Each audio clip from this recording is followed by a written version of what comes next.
I was watching. You know where all the fat guys are playing? They're on the DP World Tour, Lubie. Oh, Afi Barnrat's there? That's where Afi Barnrat is? I don't know if Afi Barnrat, the Kiridash Afi Barnrat, was the favorite golfer of the show. We would always root for him. He traditionally would be somewhat in contention after one round and then fade because he was stuffing his face with Spada's original hoagies, while the other guy is eating like 2 bites of a banana and then folding the peel back on it and giving it to his caddy. There's that Barnrat. He's got like a French dip dripping from his face. He's asking his caddy not whether he should hit a 7 or an 8 iron, but for more juice. He's just drinking the old juice. He didn't give a shit about the putt. Did he use the belly putter? That would have only been appropriate.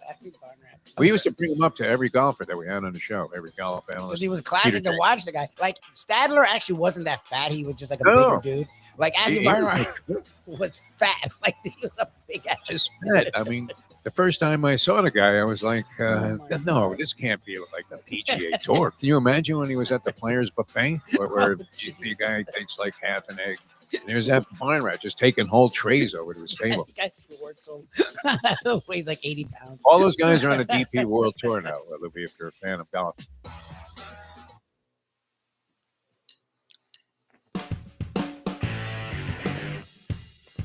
That's not even our usual sarcastic observation, Lubie. You want to find the fat guys in golf, turn on the DP World Tour. Big mofos are playing. Good morning, everybody. Great to be with you here on a fine Tuesday. Jeff DeForest.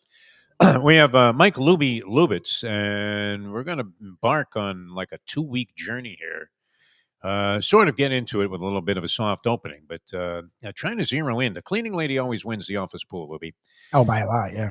I don't know that we're going to be able to guide anybody to a victory in your office pool or your bracket attempts. Now, I would imagine big money to be made online. Various betting sites, no doubt, have to be offering bracketology competitions. And there would be an inclination to think maybe I can do it. Now, my experience, and I don't know about yours, Lubie, but my experience has always been a bludgeoning in the opening round. Not sure how you stack up. Do you get out of the first day in any kind of reasonable shape? Are you picking wild upsets just to see if you can't get the jump on everybody else? Because there's no great romance in picking chalk. We all know that. Yeah. Very disparaging people are. If you happen to hit on a favorite, people immediately jump down your throat. It's like, I keep coming back to this, though, Lubie. Only one horse can win the race.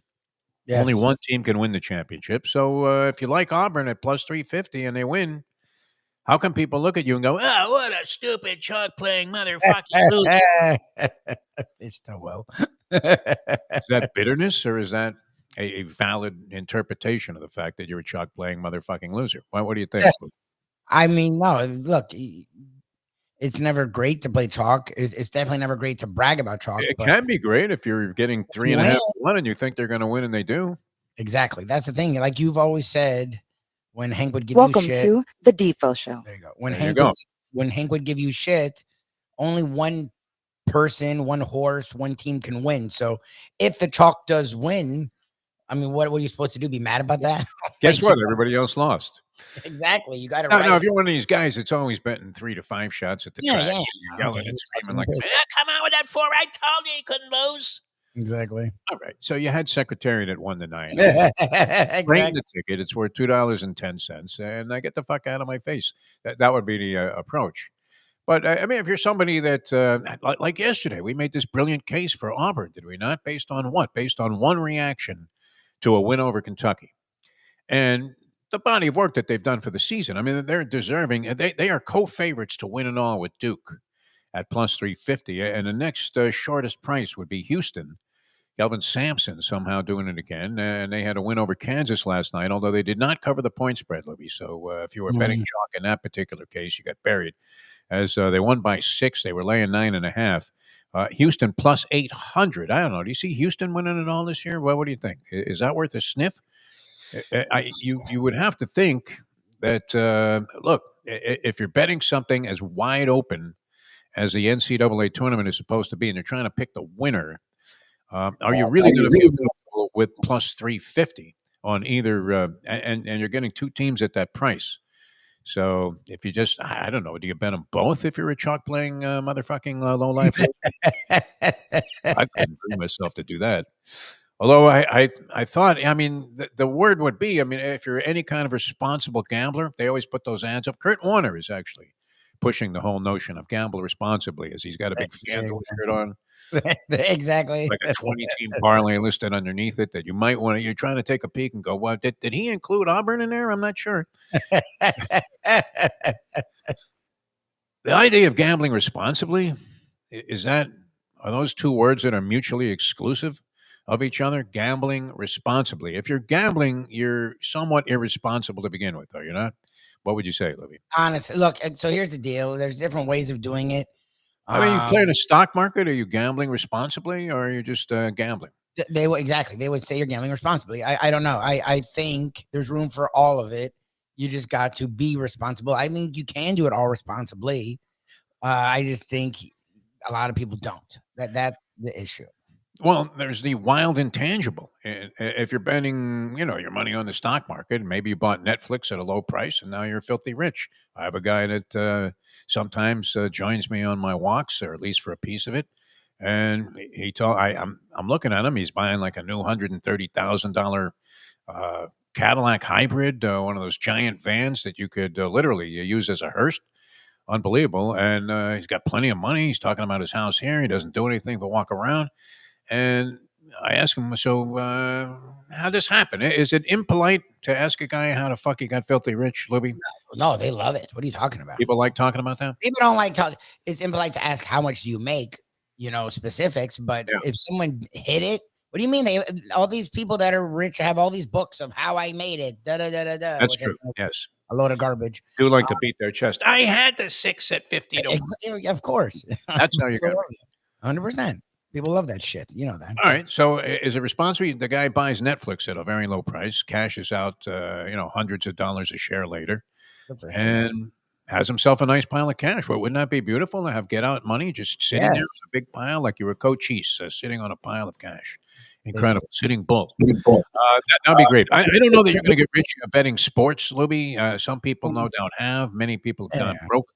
But that's where we stand. So we're going to try and beat the cleaning lady this year with various brackets. I don't know if you've made any assumptions. I would have to say I'm no expert on the college basketball. I watched snippets of it. I don't know that I've even watched a whole game from buzzer to buzzer. Libby, and you have been especially way worse in terms of your normal research for this particular topic, because you haven't watched shit, have you? Did you know anything about what's going on this weekend? What was it? Alabama, Tennessee. I was okay. It's what was it? 6 for 7 or 5 or 6. I was like, let me watch this a little bit. I know the SEC's great, and then I watched a lot of the second half till there was about 3 minutes left, and then something happened with my cable, and then I forgot about it. So even the one game I watched, I couldn't finish to the end. And he says for every Netflix there are 1,000 Greenlight Ventures, which I've been associated with. Exactly. Stock tumble from $2.85 down to 13 cents, I think was the trading value of it yesterday. If you could find somebody who would buy a couple of hundred shares, that was about it. And that was my get out plan at one point. That's kind of dwindled away to nothing. All right, hopefully we can make some money. Only a couple of games. Were there really only a couple of games in college basketball last night? That seems impossible. Duke over Wake Forest, 93-60. Kansas goes down to Houston, 65-59, puts up a little bit of a fight. Bill Self, imagine this. You went from, you talk about a season on the brink later on today on Bleacher Brothers. We'll talk about the tournament. We'll start setting up our tournament strategies and get some background on it from John Feinstein, who's going to join us. And also the professor is going to try and help us peg some of these conference tournaments. And we should get some more indicators. If there are any Cinderellas, Lubie, is that not where you begin to see things taking shape? In these conference tournaments, if you haven't seen it by the end of the regular season, I mean, St. John's, would they not be Cinderella right now? Rick Pitino, I think he was even wearing the glass slippers with that white suit. He broke out the white suit, the Travolta outfit, the other day when they were playing, I think they were playing Seton Hall at the Garden. And there's Pitino in the white suit, and you're thinking, what are the odds he loses? Has he ever lost a game while wearing the white suit? I mean, probably. I don't think so. I mean, I think he's probably undefeated in that outfit. breaks it out only when he knows he's going to win. Is that the way that works? But 25-1 on St. John's. Would you take a sniff on that? I know the Greek is all over it. Our good friend, the Greek, all over it. He got it at 30-1 earlier, and now dropped to 25-1. But it's hard. I don't know. That picture left an indelible impression with me. This Auburn. Maybe I'm way off on this. I might be completely No, I crazy. mean, they're playing really good basketball. Are they number one? I think they're number one. I mean, Is it time a number one? I mean, we don't have Mark Few to kick around anymore. Although I do have friends, including my buddy Troy West, who likes Gonzaga. He pronounces it completely differently than we do. Is it Gonzaga? oh, I've never heard that in my entire The life. guy's from Seattle. He should fucking know, no? I've never heard that. All right.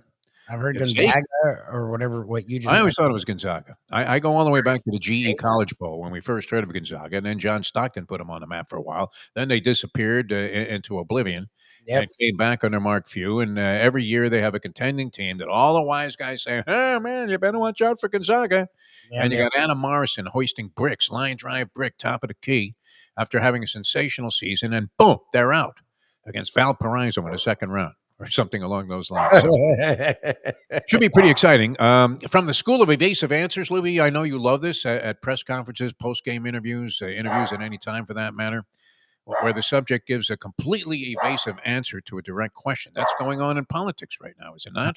I love the new strategy. It's clear in even Republican areas that people are pissed.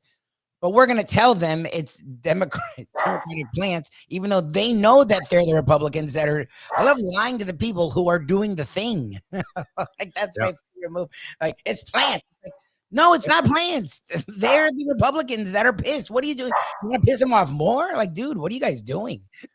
They're not pissed enough is the problem. Yeah, let's make them more mad. I don't know what you can do about this, though. I mean, the public elected a guy who's just flat out of his mind.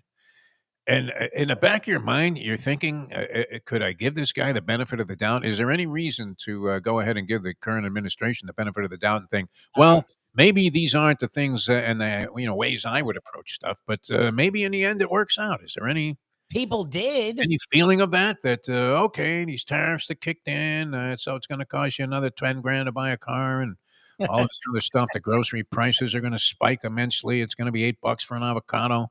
You'd be better off buying like a bowling ball and an avocado. It'd be cheaper, right? Can you drill that thing so the thumb doesn't cause blisters?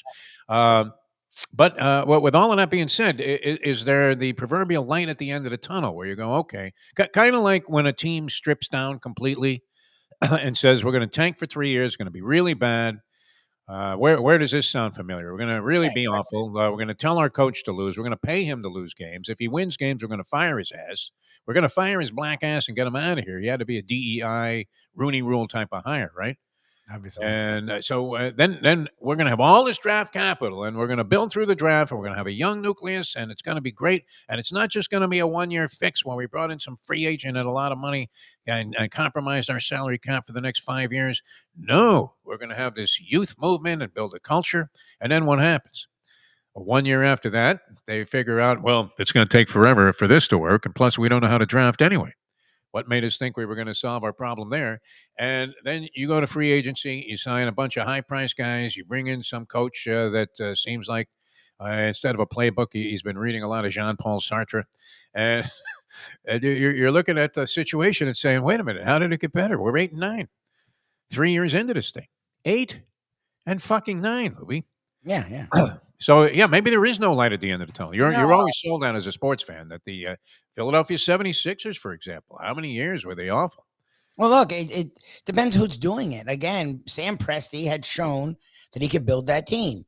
He made what seemed to be really stupid-ass trades to get rid of 3 top 6 to 8 players in the league at one time. Like, they all went on to win MVPs. All 3 went on to win MVPs. They had them together. It seemed like an utter fucking disaster what he did. It seemed stupid as fuck. What did he do? He got a young dude that people thought would be okay with the Clippers. No one thought he'd be great. And like 80 picks. And they're now the best team in the NBA. And all their guys are still on like rookie fucking deals. And they still have more picks than like 8 teams combined. So if it's the right guy in a Presti or Roseman with the Eagles, right? They had to redo everything after the Wentz thing. After he had built it, even though they didn't believe him, he had shown he could do it. Yes, a guy that had shown he can build you up. I may believe him to bring you back to the studs and build you back up again. Chris Greer or Donald Trump are not those two guys. Chris Greer has Oh, shown you put Chris Greer in the same sentence and category as Donald Trump. That's interesting. Oh, I'm just saying he's never shown you that he knows how to build a team, whether it's high price free agents, draft, trades, going to the studs, coming back. He's never shown you. So why would we expect him to be the guy to fix the thing he fucked up? Trump is literally the worst businessman in history. He's gone bankrupt more than any human in American history. Why would you think he's the one to run things like a business? And he ran 4 casinos into bankruptcy. 4. Not even 1. You can go to the shittiest casino and you actually look at its books and it's fucking making money. How do you have 4 go belly up? Like, he's not the guy to think, first of all, we're not a business, so that's such a stupid ass way of running a country. But if you're gonna run our country like a business, he ain't the guy. And Musk isn't either. Musk makes money at his business's expense. Musk makes money at his partner's expense. Musk makes money at his customer's expense. That's not the way you run a business to have the people be successful. So no, yes, there can be, you bring it down to the studs and it rises up, but it's got to be the people who have shown you before. I don't want to take a chance with people who have failed time and time again. No, it doesn't look good. I mean, and when you looked around, you talk about sending the clowns. That cabinet meeting was something, but not to delve too deeply into this. I mean, along the lines of casinos and the fact that it's almost impossible to bankrupt one, I'll never forget.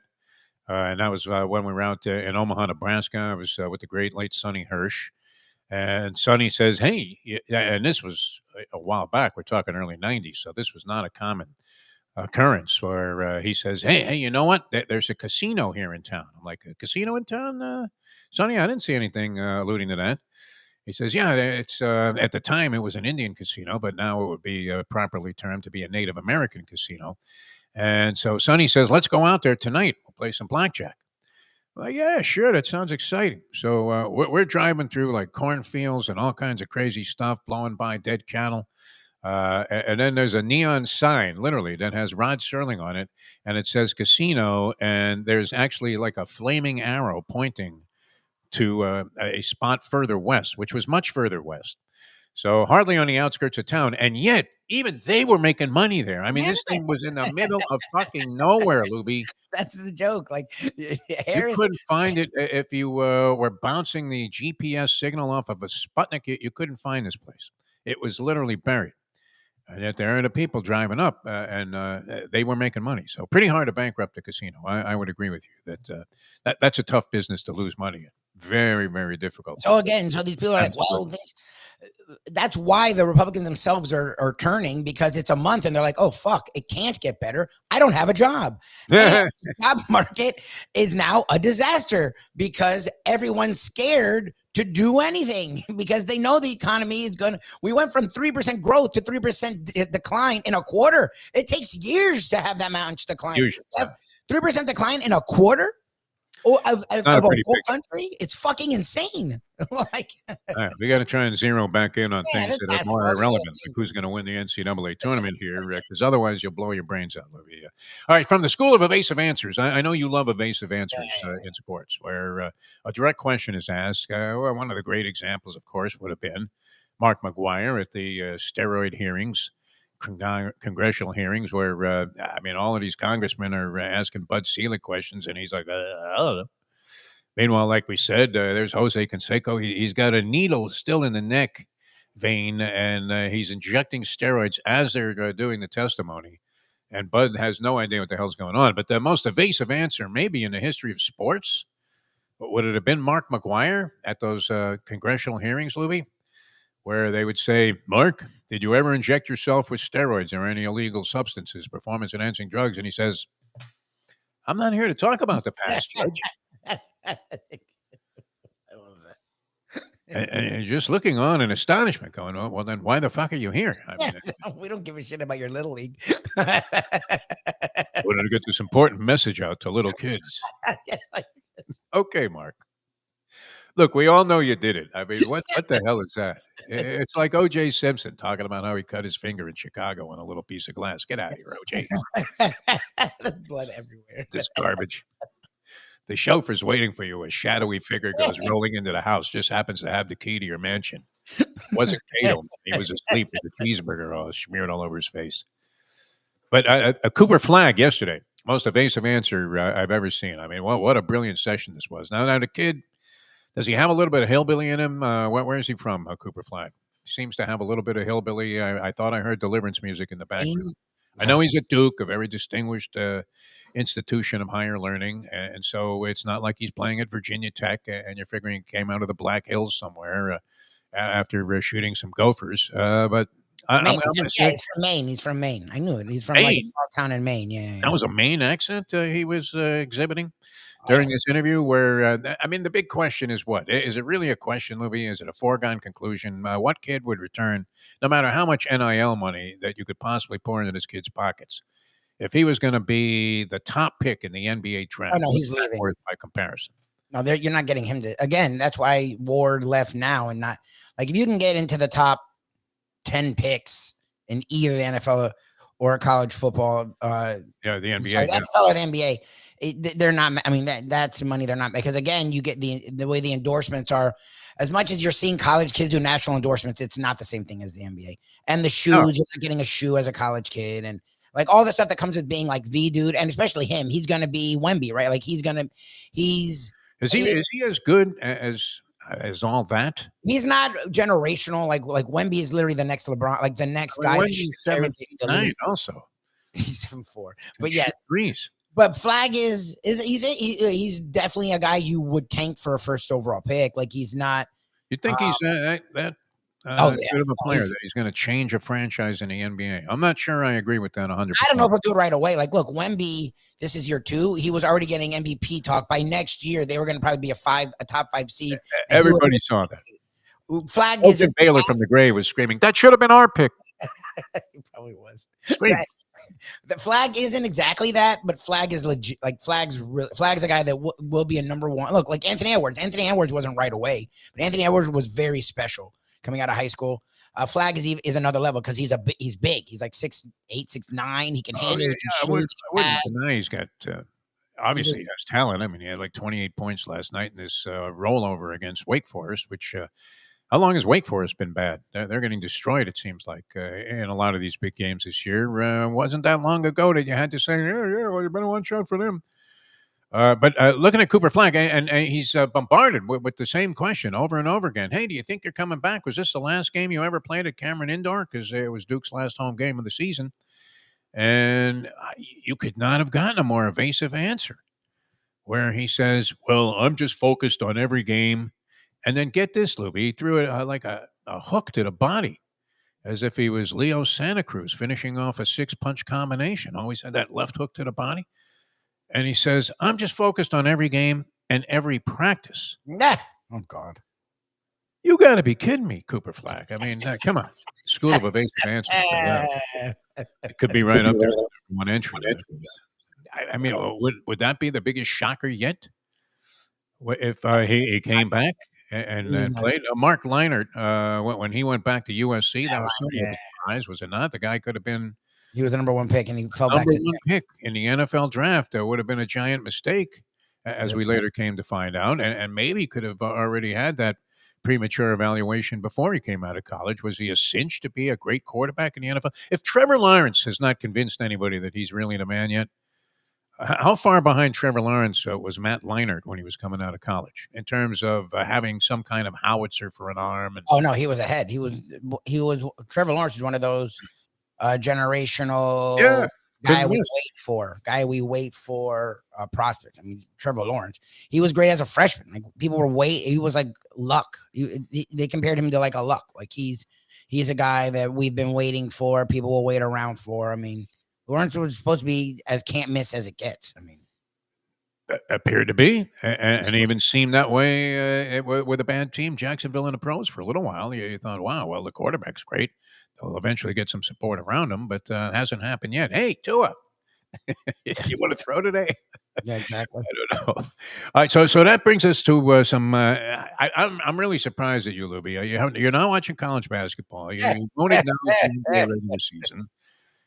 Your usual reports on the Combine Chronicles, Lubie's Combine Chronicles, we've seen nothing of that yet. I'm being forced to research some of this stuff.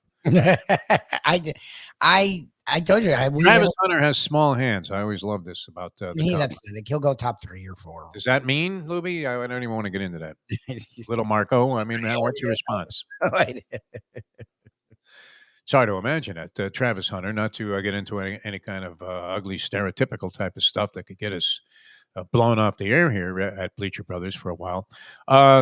So I mean, what does that do for you? I used to love this, and I've mentioned this a few times because I was involved in any number of what it seemed to be overkill draft day shows, where we were out at the stadium for hours and hours. I would routinely do this with likes of Joe Zagacki. Jim Mad Dog Mandich was always really into it. Mad Dog would grab that Joel Bushbaum book. That was the most fought for book in the history of the world, if only a source was the WIOD sports department. Because we would get like 4 of them, and there were 6 guys in there that needed to have access, plus all the producers or whatever that were also going to be cutting up tape and doing all kinds of crazy shit, trying to get ready so that as soon as anybody was announced, no matter how big of a surprise it was, in the first round of the draft, we would have a guy. Remember the old carts with the 8-track tapes or whatever those? That was before my time, but yes, I heard of them and I've seen them. Carts, yeah. I don't even know how you guys did all that. Ugh. It was a royal pain in the ass, I'm telling you, because I could do that and I was great at it. At least I was very efficient. I could cut like the slightest T out of a word or whatever. I mean, and paste the thing back together, and you would never know. There was no blip. It didn't sound like that Robert Merrill national anthem record that they play at Yankee Stadium, where you're you can hear the fucking skipping. It's like, come on, you're the New York Yankees. You can't buy another copy of this guy's fucking record. What the hell is that? No wonder Juan Soto left, you cheap bastards. God. My God. But modern day, with the computers, of course, I'm totally inept, Lubie. It's like, hey, Lubie, can you help me? I know I've asked you 1,000 times. And I keep telling you after 15 years, I'm going to learn this shit myself. But, nothing. It was difficult. So you'd slap in the 8-track tape, and it didn't matter who you were talking about. They could have taken, as the Dolphins did that one year, Tim Bowens, right? Nobody knew that they were. Who had even heard of Tim Bowens? Or was he projected to be a first-round pick? I remember third-round guy. I think it was supposed to be a second, third-round guy. We're out there at the stadium, and Drew Rosenhaus, who eventually became his agent, was on our show at the time. He had not yet signed Tim Bowens to be his representative. And he's on the show as the announcement is made somewhere, mid-pack that year? Tim Bowens turned out to be a great player.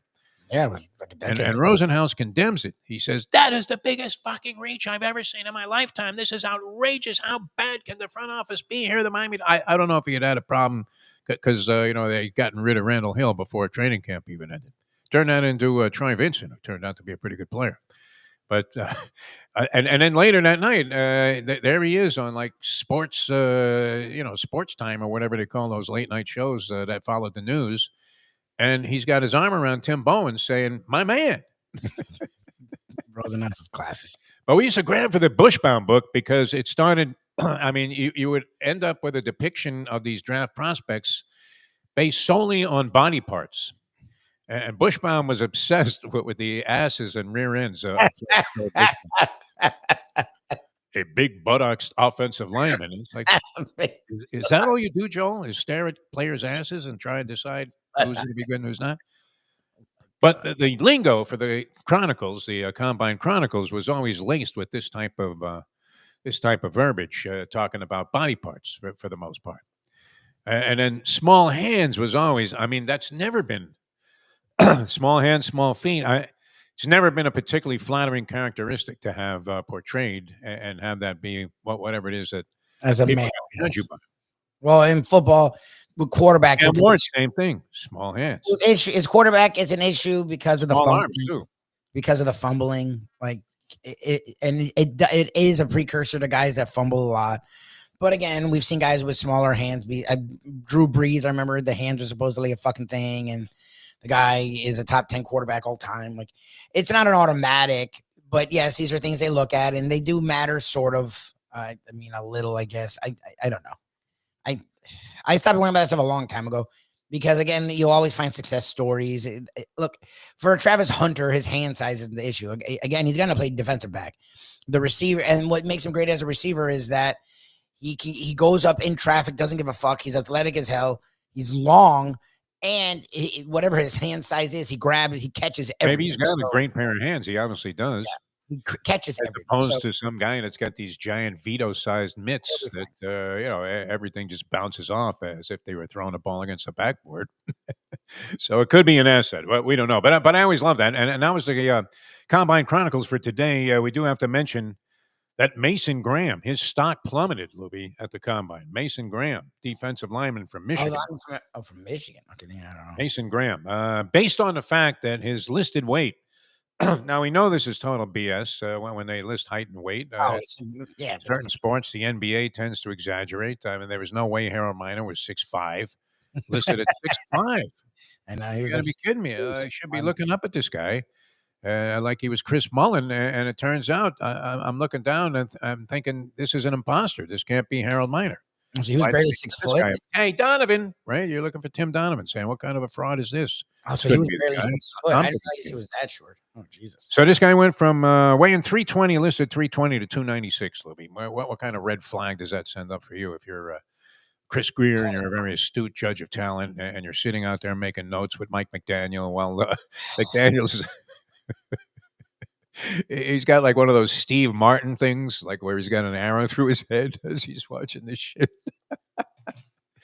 Hey, Vay, are we in trouble, man? Scoop Skolnick's going to join us in a few minutes here on the program. Scoop Skolnick, always great NBA conspiracy theories continue to flourish, Lubie, regarding and surrounding the Los Angeles Lakers.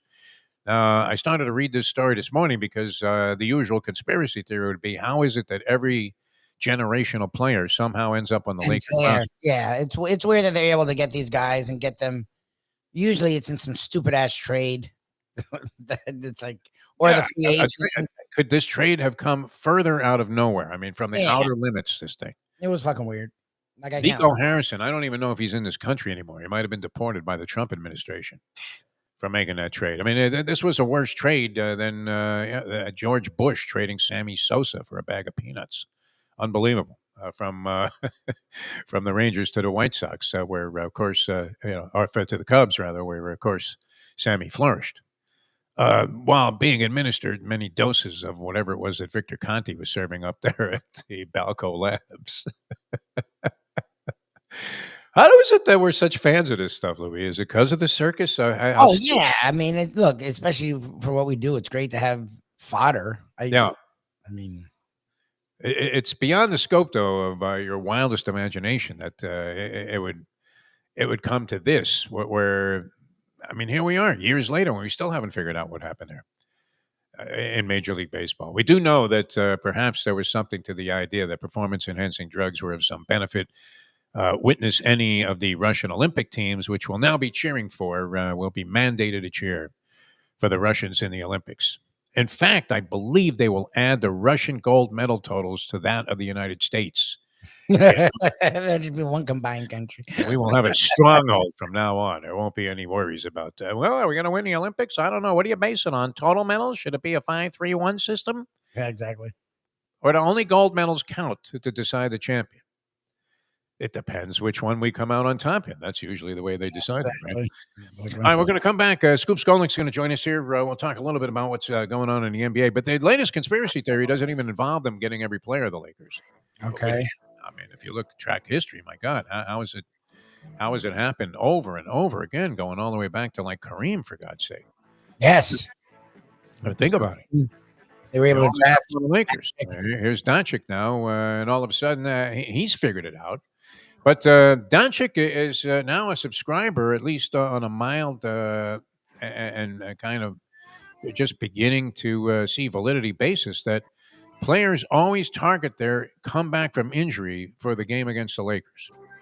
That everybody wants to come back and play against the Lakers. That when the Lakers are on the schedule, it gets the other team's attention enough so that some guy that's nursing a sore hamstring for the last 3 weeks and just doesn't feel like playing, period, all of a sudden he's fine and ready to go. He's doing jumping jacks there in the runway and ready to run out onto the court at full speed. And there have been half a dozen examples of it this year where players come back from injury, even if it maybe is a little quicker than originally anticipated, but they come back to play against the Lakers. What do you think, Luke? Everybody wants to beat them? Probably. I mean, they're the Lakers. Yes, that wouldn't be such a weird thing to think. Yeah. All right. Well, that was Luka Doncic's observation already. He's only been with the team a month. All right, we're going to come back with more here on the Defo Show. So much to discuss here. Conspiracy theories, not the least among them. The Florida Panthers with a big victory last night. Oh, nice. Are they not looking for like Stanley Cup material? It was a bloodbath. They snapped. I believe Tampa Bay came in on an 8. Oh yeah, they had one. Oh, they beat. Oh yeah, Tampa had won like 8 or 9 in a row.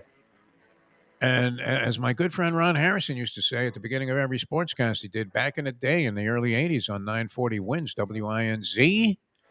Boy, what a game last night. It was one of those wow ones, Lubie. I always loved the helter-skelter portion, the last couple of minutes of any NHL game that is within 1 or 2 goals, and the other team pulls the goalie, and they got 6 guys on one side. You're kind of hoping for a power play to also occur, so it's 6-on-4.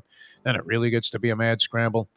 And Tampa Bay, with no time left, essentially, I mean, it was like 1 second to go, they fire a shot, and it clanks off the post.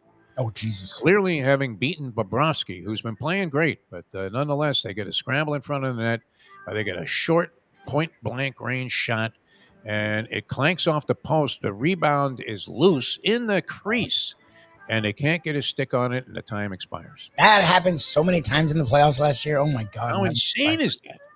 I'm having flashbacks. Holy shit. How does it happen? Routinely, every game ends like that, though. In the NHL, it's kind of like every game in the NFL starts to come down to now. And you would say, what, a good portion, more than 75% of NFL games, did they not come down to the final possession? Oh, so yeah.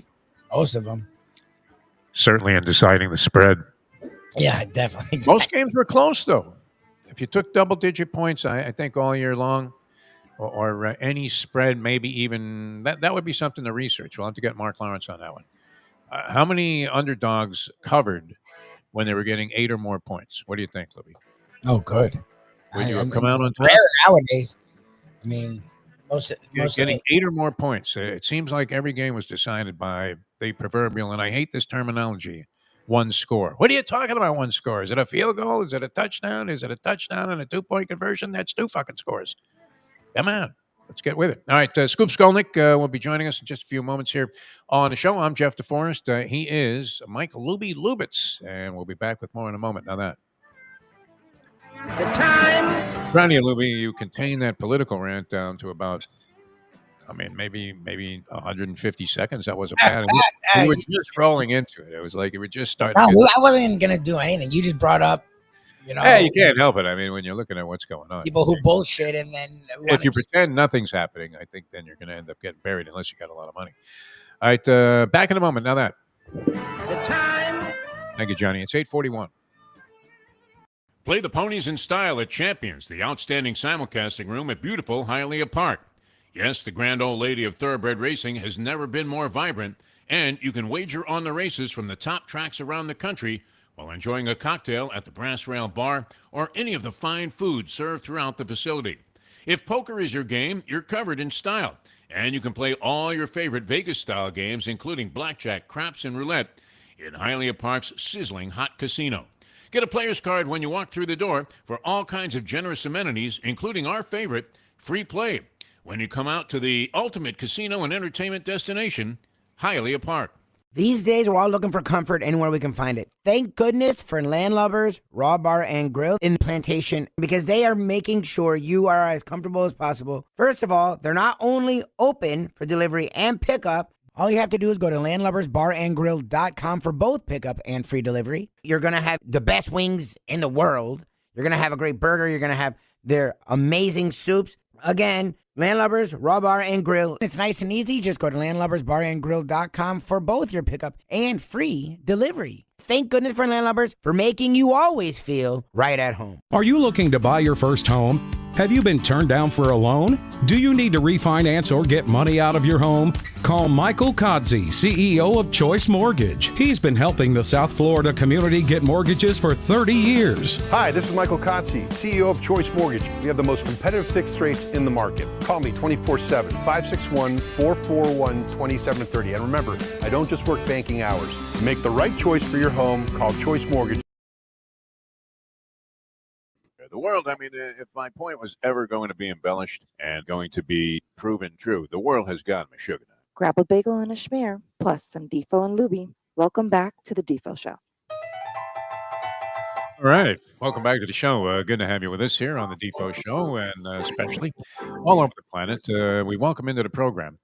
And we love this guy, man. I mean, nobody more knowledgeable about his. Does he not amaze you sometimes, Lubie, when he starts bringing up those references to like the 1958 Milwaukee Bucks? Hey now, I was not alive for that, Defo. Holy moly! Scoop Skolnick, the show, 5 Reasons Sports Network, started this thing in his garage a long time ago. It's blossomed into a monster.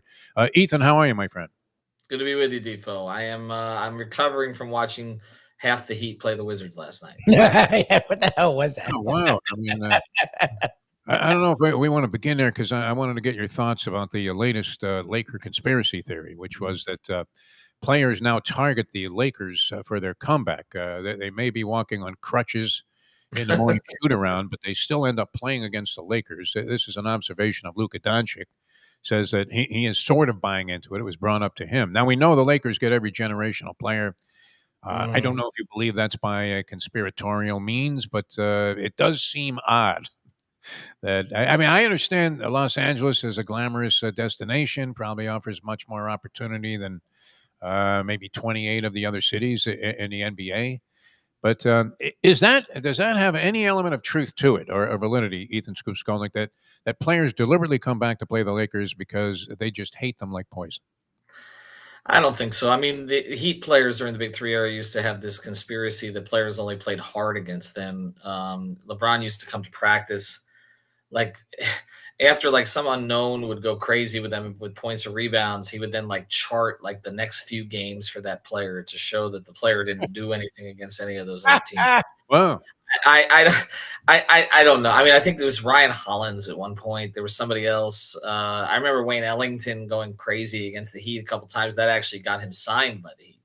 So I don't know. I mean, look, big market teams are obviously going to attract more focused performances. I think there's more to the fact that the league kind of looks the other way now because the Chris Paul thing a few years ago when he was supposed to go to Lakers, David Stern did step in, but this Luka trade was ridiculous. I think everybody knows it. And but the league wasn't going to do anything about it. They were just going to let Nico Harrison do a stupid thing because he thought Luka was fat and didn't like the people he had around him or something like that. I don't know. But yeah, I mean, I don't really think there's anything specific to this. I think this is just another topic that, get ESPN going for about 5 days. Has Nico Harrison disappeared? I mean, would it have been easier to find Navalny, in some outpost of Russia? Like Davis gets here that is the finest guy in Dallas. Yeah, I don't think he's. Look, I heard they raised season ticket prices too, which is always a good move on top of a thing like that. That's something. Get what you can when you can, right? But even if you can't, it's not a good look for Dallas. Obviously, I mean, Luka. Look, I'm not 100% sure Luka's going to stay in LA, although I have a hard time believing he's going to leave. I know the Heat are still keeping their eye on the situation. He can't be supermaxed anymore. He did lose a lot of money in this. Not that he's going to be poor by any means, because he'll make it up in LA with a lot of the endorsements he's going to get. But I think there's a small chance that Luka leaves LA. I don't think it's a big chance. I just think once you become a Laker, unless you're Dwight Howard, I guess there are a couple of examples. Typically, you end up staying there. Pink's Hot Dogs, I think, is high on his list there. The chili dogs are outstanding, unique, and the one in Vegas isn't as good as the one that's by the car wash there in L.A. All right, let me tee one up for Lubie here. I'll at least get the ball rolling with your Miami Heat. Are they snookered? That's my question, to the point where, I mean, the old Jack Nicholson thing, is this as good as it gets for like the next few years? What do you think? I mean, I think right now they're average. I think that's where they're at. Some nights they're going to look a little above average in some quarters, and some nights they're going to look a little below average. It's a build phase, I guess. They're a little further along in this build than in some other builds, only because they have a couple of core pieces in place. I don't think that you can build a title team or contending team around Bam and Tyler. I think they can be two of the pieces. So the question is, how do you get the other pieces around them, and do the guys like Ware I mean, I think what's happened with Hawkins this year is a little disappointing. Jovic hurt's a little disappointing, so you're not really getting to see all of them and kind of who's going to emerge and who's going to be a keeper.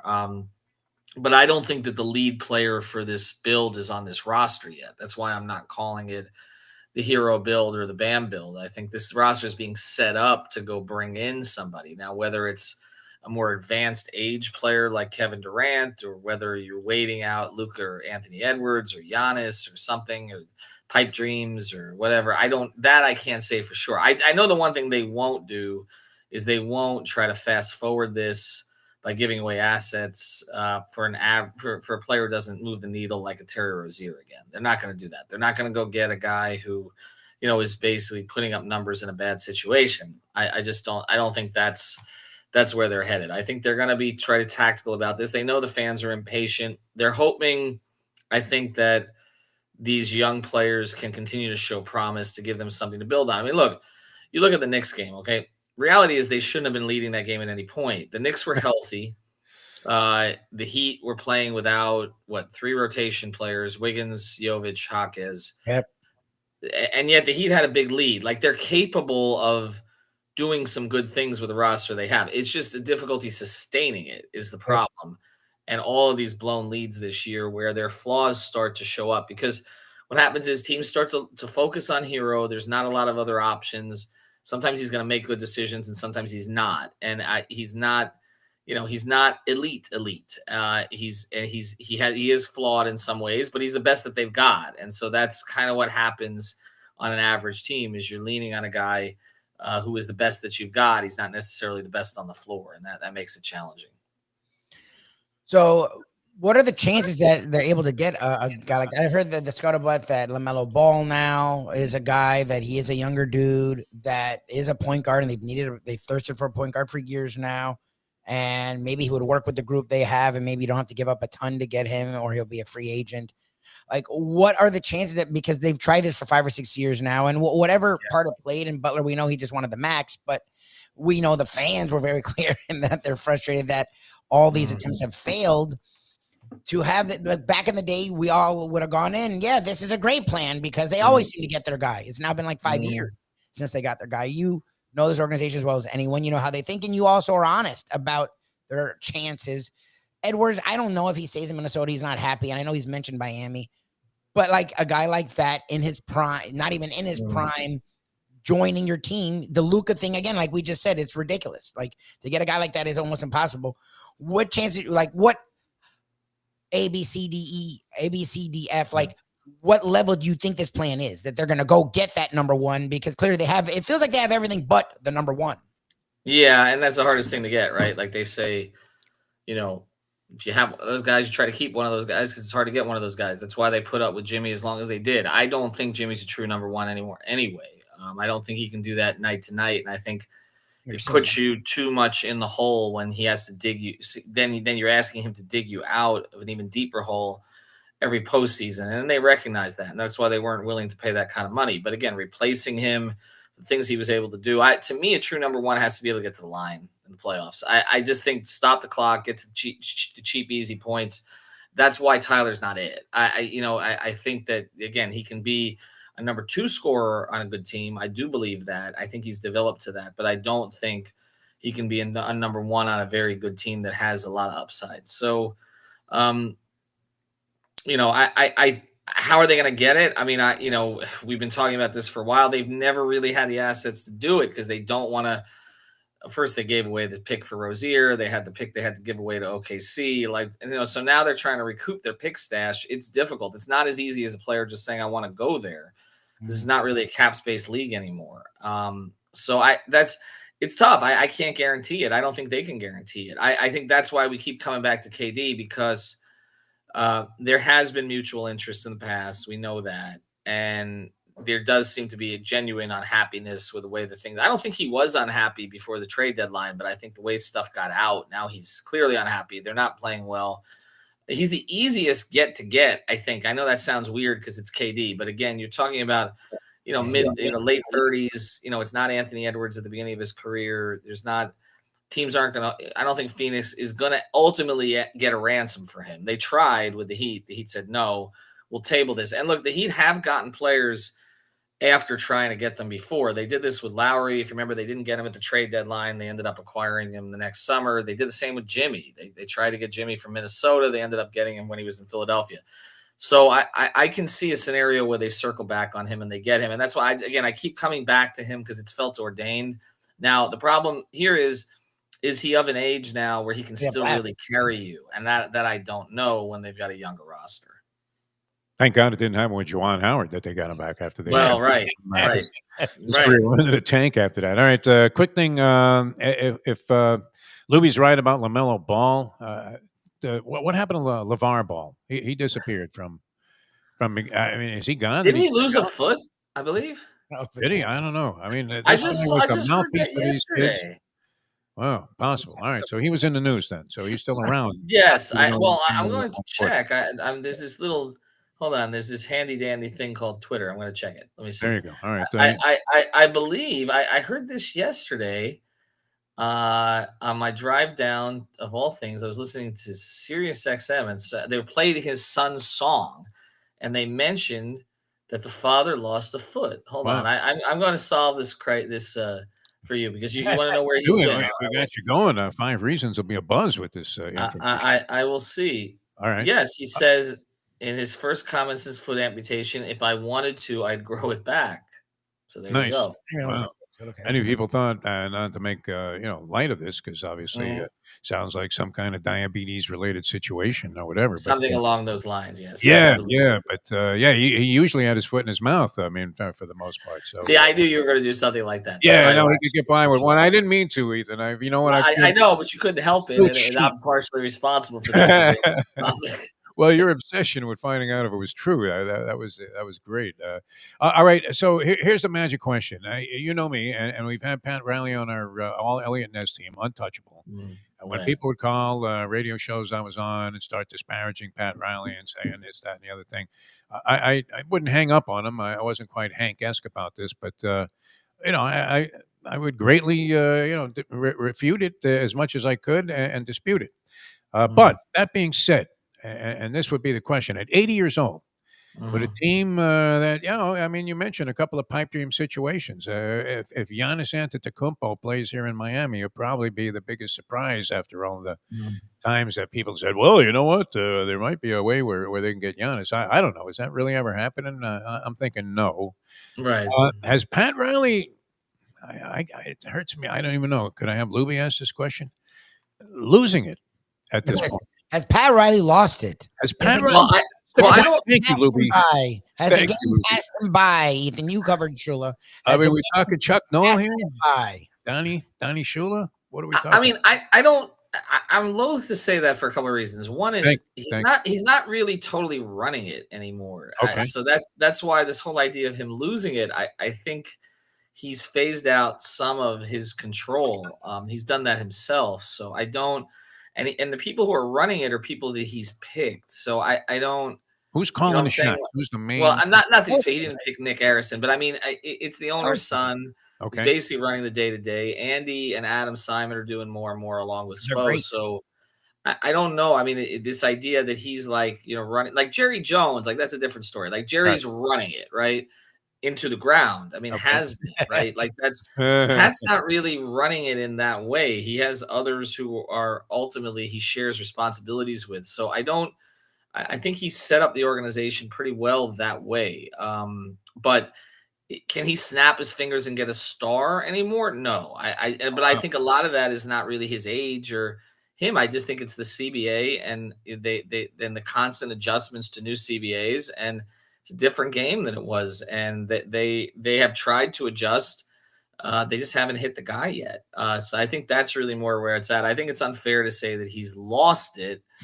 I know Jimmy's people thought so for sure. And they spread a lot of rumors about that. Wow. And about his mental acumen, some of which did not. You would have thought he was wandering around Biscayne Boulevard.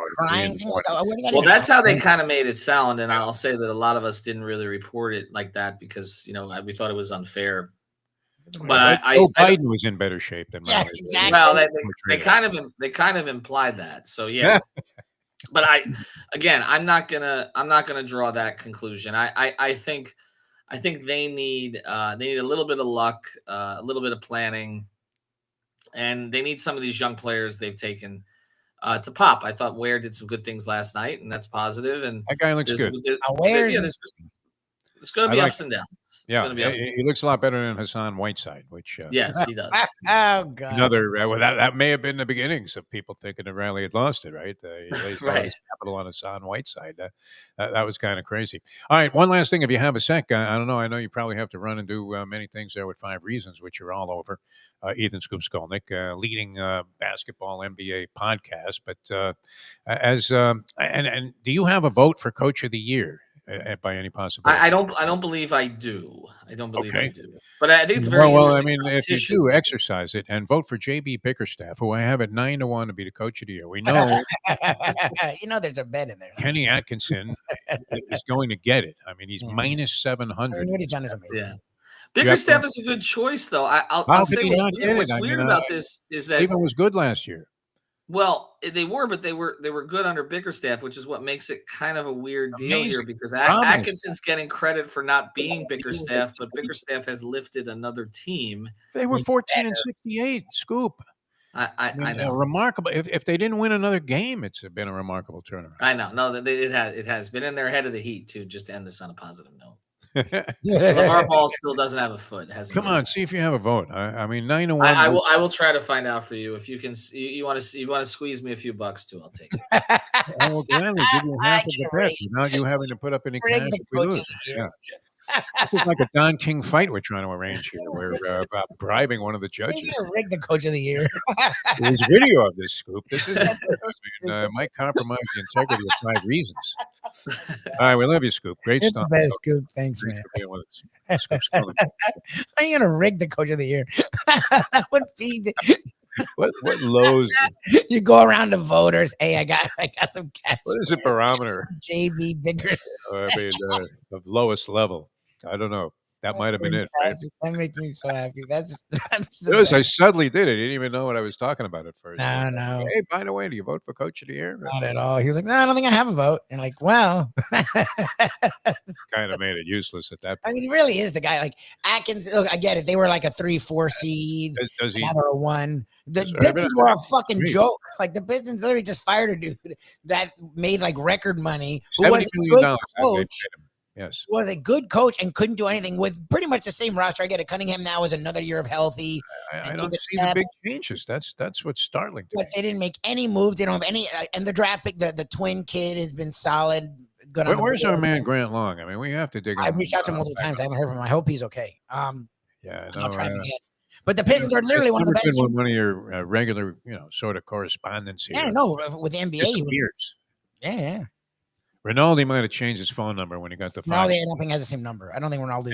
And you know what's kind of weird about that? I mean, unless Rinaldi's doing something on the side that we don't know about in terms of productions, because he was getting very involved in making short films and sports documentaries and really artful type of stuff. I had great respect for that because that would be something that you would want to do, right, Lubie? I mean, you're making a ton of money being some kind of network reporter, but you don't stifle your creativity. You try to enhance it and capitalize on it. I think Rinaldi was doing a lot of that, but does it seem like he's doing nothing since he's been with Fox except standing on the opposite sideline of Aaron Andrews? He does like the big and the losing locker room interviews?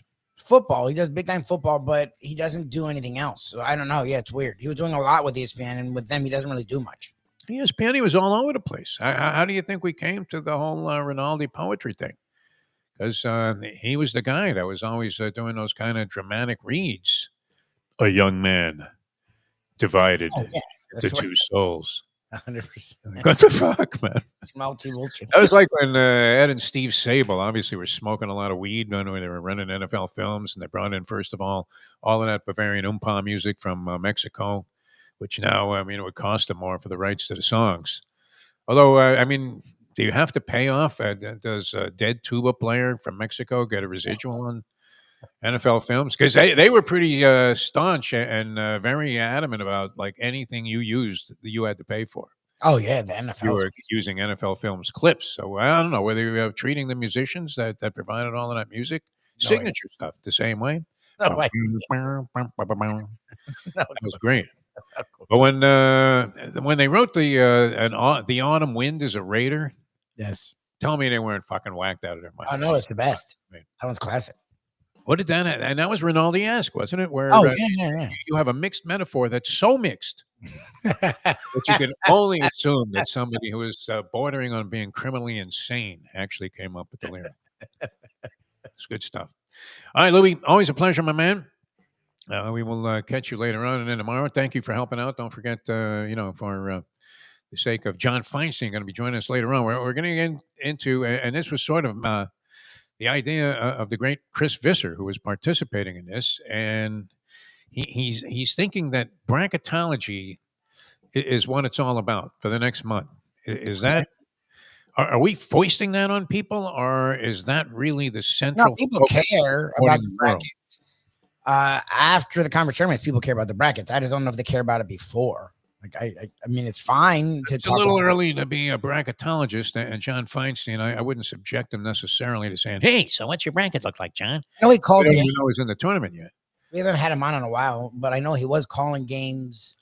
He's called games, and I'm thinking from a perspective, a background perspective on a lot of these coaches who he knows real well, or at least would be able to define some of the characteristics that might make them possibilities to be a winner in the tournament.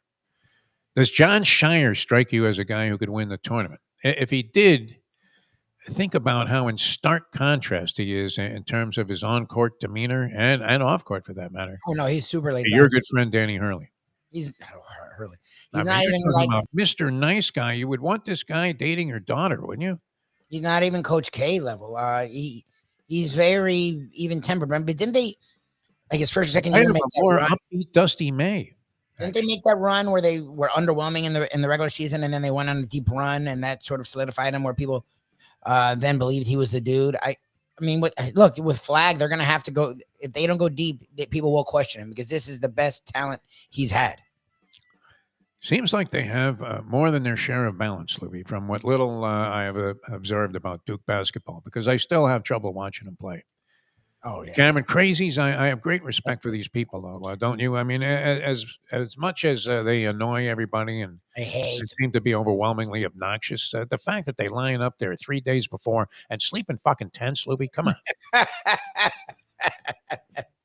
These are not underprivileged people.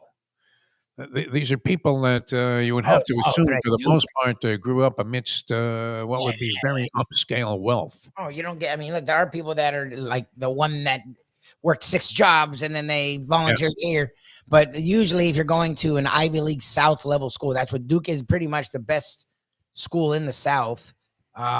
And it is up there with the Stanfords out west, and then the Ivies. It's well respected. You have money. You come from old money. You come from money of some level. Yes, you're usually going to feeder schools.